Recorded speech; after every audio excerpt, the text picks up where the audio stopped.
sais pas où s'est arrêtée ma vidéo. J'étais en train de parler effectivement de mon voyage à Hawaï, et puis là j'avais des notions de bond dans le temps, et que je ne savais pas du tout qu'est-ce que c'était, que j'avais fait un bond dans le temps. Et là, du coup, quand ça c'est en train de revenir, là, cette notion de bond, de voyage dans le temps, je me dis, bah, s'il faut, je fais partie d'un programme, un programme relié aux matrices génitrices, où j'ai fait un bond dans le temps, et pour de vrai, en fait, parce qu'à l'époque, j'ignorais que le voyage dans le temps existait d'un point de vue structurel avec des machines, ou d'un point de vue structurel, ou alors un point de vue de la projection de conscience, hein, tout simplement. J'avais aucune idée à l'époque, hein, j'avais juste l'info de t'as fait un bond dans le temps, et puis après, effectivement, il y avait pas mal de choses comme ça qui revenaient très souvent dans des rêves éveillés, où je... Mais ça, depuis que je suis toute petite, où je me voyais dans d'autres corps, en fait, hein. Je me voyais dans d'autres corps, en train de faire d'autres choses, comme si j'intégrais des corps, et puis que j'étais en mission, dans tel... en mission. Alors, soit je. Alors, après, j'ai eu de l'information à ce sujet, hein, voilà, il y avait des choses que je récupérais, du karmique que je récupérais, une conscience qui incarnait des choses et puis qui récupérait de l'information pour la transformer via la planète Terre. Ensuite, il y avait des investigations, entre guillemets, pour intégrer des environnements, pour éviter, pour observer, en fait, hein, pour observer un petit peu ce que faisaient les êtres humains et s'ils faisaient des grosses bêtises. Et donc, ça, je me suis revue dans des environnements comme ça, qui étaient. Voilà, où je me baladais. Donc vraiment, comme si, voilà, vous vivez sur plein de plans de conscience différents, en empruntant des trous noirs ou des bonds dans le temps, ou je ne sais quelle technologie, qui est complètement incroyable. Et tout ça à la base a pris naissance avec Ulaanbaatar, là, le week-end dernier. Ces informations avec ces portes spatio-temporelles où les races exogènes se rejoignent, plusieurs races qui font leur salade. Et ça, c'est pas la première fois, effectivement. J'ai déjà été au cœur de ce genre de choses il y a quelques années en arrière, mais là je me sentais je me sentais insignifiante, comme si j'étais le produit d'une expérience et qu'en gros il y avait au-dessus de moi des êtres bien plus vastes que moi et puis qui, quand la conversation devenait intéressante, ils enfermaient parce qu'il fallait pas que j'avais pas besoin d'avoir les infos. Enfin, il n'était pas encore temps pour moi d'avoir ce genre d'informations, donc on me brouillait comme s'il y avait un brouillard qui venait sur moi et j'entendais plus rien et hop c'était fini, blackout. Alors que je savais qu'il y avait une réunion, voilà, il y avait des réunions entre certaines races exogènes, bienveillantes et d'autres un peu moins bienveillantes, mais ils se rencontraient malgré tout. C'était assez intéressant. Bon, c'est pas la première fois, ça me revient maintenant. Et voilà, et tout ça pour reparler, pour parler, pour rebondir sur Ulaanbaatar avec ses portes spatio-temporelles, pour rebondir sur mon voyage autour du monde, pour rebondir sur le col de Vence, pour rebondir sur tous les endroits où j'ai pu voir ça, tous ces passages d'un point à un autre. Pour peut-être que moi j'empruntais ces passages-là quand je me sentais ici et ailleurs en même temps. Mais, enfin, là c'était plutôt de la. C'était encore autre chose. Bref, il y a tellement de choses qui existent, c'est juste extraordinaire. Et puis, du coup, je voulais rebondir aussi sur l'expérience d'un de mes amis, et ben, Jean-Michel, en fait, qui lui est un voyageur. Alors, lui, il dit qu'il fait des projections de conscience. Moi, je pensais que plutôt qu'il était en mode de voyage astral, vu son comportement avec son corps, et que ça se produisait que la nuit. Et du coup, peu importe, voyage astral ou projection de la conscience, il avait des expériences juste extraordinaires. Donc on passait beaucoup de temps à en parler et mettre en commun nos expériences respectives. Et du coup, c'était très enrichissant et très intéressant, hein. Et à un moment donné, il me relatait, lui, effectivement, une porte, quelque chose que j'ai assimilé à une porte spatio-temporelle ou voyage dans le temps, où il s'est reprojeté dans son passé. Parce que lui, il allait très facilement dans le passé. Alors quand on est en voyageur de l'astral, on peut aller dans le passé, parce que le passé, il est figé dans certaines dimensions. Il est figé et du coup on peut y retourner, voilà, on déroule, et lui il pouvait faire ça. D'ailleurs à un moment donné c'était vraiment le propos, on passait des nuits entières à parler de ça et on en parlait beaucoup beaucoup beaucoup parce que justement il était comme un chercheur, lui il était d'une curiosité extraordinaire, donc il cherchait toujours à faire des expériences, donc ça lui a valu des déboires d'ailleurs les derniers temps quand voilà, notamment quand en lien avec le Bugarache, là c'était des expériences moins rigolotes, il a trouvé plus fort que lui. Et moi, je me serais pas frotté, et malheureusement, ça nous est retombé sur la tête. Enfin, moi, j'avais rien fait, mais voilà, lui, en étant curieux, il a voulu aller, puis s'est retrouvé dans les vortex où, voilà, c'était route barrée, mais après, il y a eu un retour qui se coule. Pas sympa. Mais pour revenir au voyage dans le temps, lui,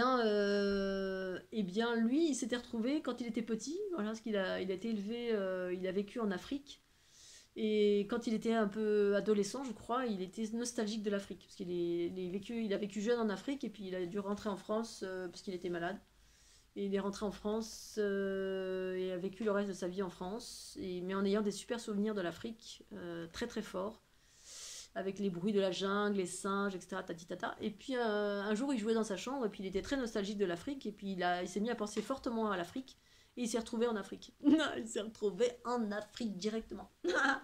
Et puis ensuite, boum, il a été à nouveau reprojeté dans sa chambre. Donc par ce vortex par lequel il est passé, alors indépendamment de sa volonté, mais en même temps, peut-être que ça correspondait à sa volonté, parce qu'en fait, quand il était petit, il a toujours fait du voyage astral. Alors lui, il appelait ça de la projection de conscience, mais tel qu'il me le décrivait, moi je voyais ça comme du voyage astral, mais comme il n'avait aucune notion de ce qu'était le voyage astral, parce qu'il n'a jamais lu, ni intéressé aux vidéos, ni rien du tout, hein. C'est un gars qui vivait dans son coin, et qui avait des capacités, puis il le vivait en autarcie, sans s'intéresser vraiment peut-être à cette notion de voyage astral. Et tel qu'il me le décrivait, voilà, quand il me disait il m'avait expliqué sa naissance en fait. Quand il est né, il a vu la matrice physique dans le corps de sa maman, puis il se voyait autour en train de flotter, en train de se dire bon, j'y vais pas, j'y vais pas. Bon, quand on est en extérieur autour, la conscience est en train de voler en extérieur. Moi, ce que j'avais perçu, c'est que bon voilà, il était en mode corps astral, et puis ensuite il a plongé, et hop, ensuite il y a ce qui se passe, c'est-à-dire il y a un mode on oublie un petit peu. Bref, mais ça c'est autre chose. Mais pour revenir à ce voyage en Afrique qu'il a fait quand il était jeune dans sa chambre en train de jouer et qu'il était nostalgique, et ben il est parti là-bas, il s'est retrouvé là-bas, il n'a pas su comment. Donc voilà, et puis il s'est retrouvé boum, le temps d'après dans sa chambre, et au final ben, dans son voyage de retour dans sa chambre, et ben, il y avait avec lui des singes qui étaient revenus, qui étaient passés par le passage avec lui indépendamment de sa volonté. Il s'est retrouvé avec des singes dans sa chambre et ses parents ont rien compris. Ça faisait un vacarme du tonnerre parce qu'il s'est retrouvé avec des singes dans sa chambre. Et je sais plus s'il a renvoyé les singes, qu'il a su où ça passait. En fait, il a vu que c'était un angle de sa maison. Il m'a expliqué, parce que je lui ai demandé de m'expliquer. Donc, dans sa chambre, il y avait une chambre, elle est carrée, ok, hein, si tant est qu'on habite sur du carré. Et puis dans ce carré, ben, dans l'angle, le carré, il y a un point convergence. Et l'angle, ça fait trois angles, hein, les deux pointes du bas et la pointe du haut. Et ça fait 1, 2, 3, ça fait une pointe de pyramide à trois côtés. Et dans cet angle-là, boum, c'est par là en fait qu'il est passé. Ça a fait un truc comme ça, un truc spatio-temporel. Donc ça fait un truc, mais pyramidal. Hein, là, on est dans des matrices patriarcales, carrées. Et du coup, à partir de là, c'est là qu'est passé, que le vortex s'est créé. Et puis du coup, il a ramené les singes de l'autre côté. Et du coup, il avait vécu cette expérience comme étant naturelle, mais en même temps complètement... Ça l'a quand même interpellé, hein, même s'il était petit. Je ne sais pas s'il était adolescent ou petit. Et même ses parents se sont interrogés, se sont dit mais qu'est-ce que c'est que ce souk et tout. Puis avant qu'il rentre dans la chambre, il a fait retourner les singes en Afrique et lui, il n'a rien compris. Voilà, il a juste compris qu'il avait eu un désir d'eux, nostalgique d'eux, un désir, et puis son désir devait être tellement puissant et empreint d'une énergie, ou je ne sais pas comment ça fonctionne, en tout cas comment ça fonctionnait pour lui, à un point que ça a ouvert un vortex et qu'il s'est retrouvé projeté. Et donc là, c'est... Et voilà, et cet individu qui a été mon ami pendant pas mal de temps, personne ne le connaît, c'est ni David Rousseau, ni Jean-Charles Moyen, personne ne le connaît, et en fait il y a plein d'êtres dans le monde comme ça qui vivent des choses complètement dingues, folles, qui font de la bilocation, qui font des voyages dans le temps, qui font des projections de conscience, qui sont dans des vaisseaux, qui font 4 milliards de trucs. Et tout ça pour clôturer, parce que du coup la vidéo d'avant, elle s'est arrêtée indépendamment de ma volonté, elle devait faire plus de 45 minutes. Et c'était en lien avec la vidéo sur les voyages spatio-temporels, les voyages dans le temps, ou voyages multidimensionnels, ou ces fameuses portes que j'ai été amenée à observer, en tout cas tout au long de ma vie. Mais particulièrement de mes 30 ans jusqu'à maintenant, mais particulièrement de 30 à mes 40, hein, pendant mon tour du monde, où j'avais 40 ans, un peu plus, je sais plus, oui, 40 ans. Et que du coup, j'ai été amenée à rencontrer tout ça, à voir tout ça, mais ne pas savoir pourquoi je voyais ça, pourquoi je vois ça, à quoi ça sert.